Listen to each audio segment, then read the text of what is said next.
opted out of the use of screens for homework, for parents simply to say no.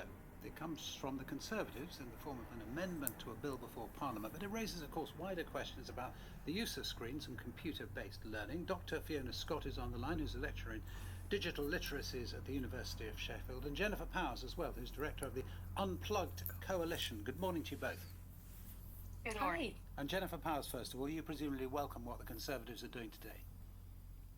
I do. I absolutely applaud the Conservative amendment and the ethos behind it. And I really look forward to the other parties coming on board, because our children's health and well-being, it really should be an all-party issue.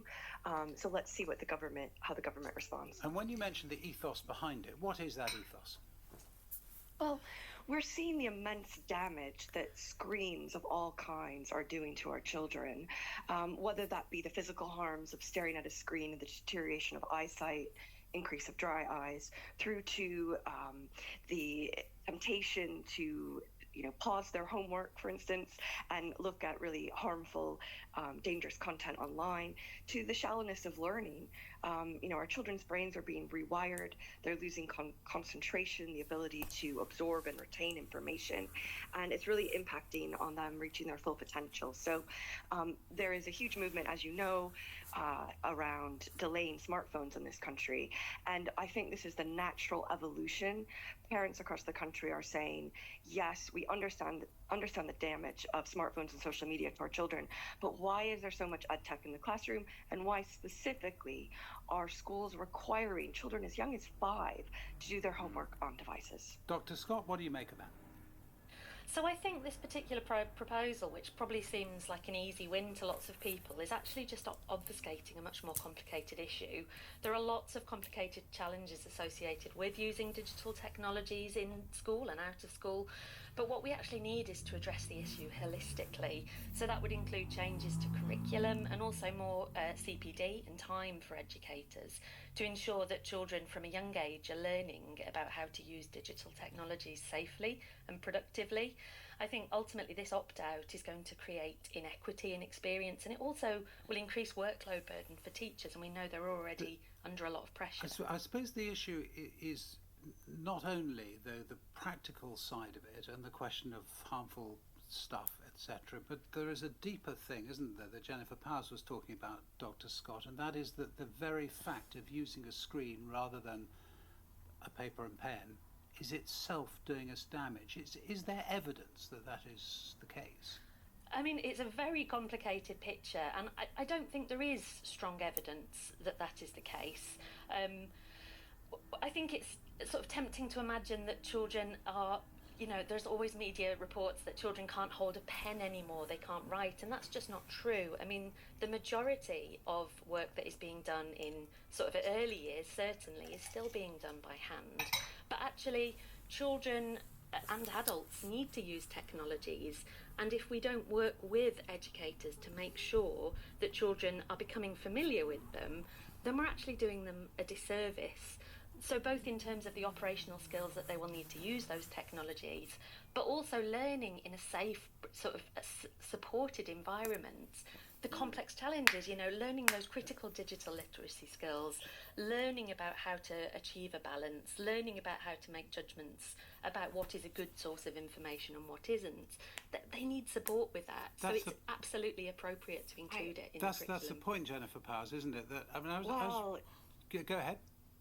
I was just going to say, I couldn't disagree more. I mean, this is the poison that the tech companies and the digital literacy industry has pushed on parents and educators in this country for too long. And I think parents are just fed up, and they're saying, no, listen, we know that our children are losing their ability to read long form. We know that our children become agitated when they're in front of the screen for too long. We know that it's habit forming to have so much screen time in and out of the classroom.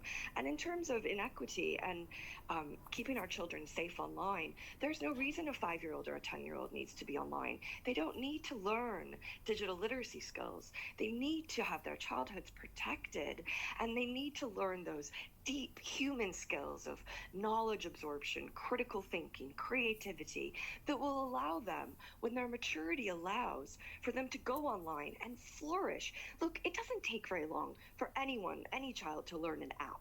You know, why on earth would a 5 or 10-year-old need to learn how to use an app now that's not even going to be invented for 10 years? Dr. Scott? I mean, I think we're talking about much sort of deeper, broader skills. We're not talking about the operational skills of using an app. We're talking about, you know, if we do not allow children to engage with digital technology, then they don't learn those much broader. And, you know, as you say, the critical skills, you know, understanding about issues like managing their own screen time, responding that's absolute nonsense. There's no reason you should put that onus on a child to manage their own screen time. It's highly addictive, damaging content. The idea that you would put that responsibility on a child, absolutely not. We should, as parents, should be setting boundaries. Reply to that. Yeah, I think the point is that they are already doing that. I'm talking about the exact opposite. You know, children are already accessing digital platforms from a really young age, and what we're talking about is giving them more support with that. Is there a risk, Jennifer Powers, that this movement, and it is a movement, isn't it, to think again about screen time? That actually, I was reading something the other day about a fuss in America in the first days of radio. I mean, actually, Yes. there's a school report, someone saying, we're really worried about the damage being done to children by listening to the radio at school. And, I mean, in a sense, every generation, in other words, has its panic, and actually the panic is then seen to be nothing, and this will be the same. Yeah, I hear you, but I think this is quantifiably different because of the immense and growing evidence base we have around the impacts on children's mental health and their physical development and well-being from increased use of screens. And I think, just want to take issue with one of Dr. Scott's arguments Just that, briefly. you know, we're preventing children from learning deep skills online. This movement says nothing about allowing children to use tech as a tool under supervised environments. What this amendment does, and which I hope all political parties will support, well done to the Conservatives for tabling it, is to give parents the opportunity to opt out and say, look, this isn't right for my child, and I hope we'll see more and more of this. Right, well, we'll see what happens, first of all, when the amendment comes before MPs. Today, Dr. Fiona Scott and Jennifer Powers as well. Thank you both.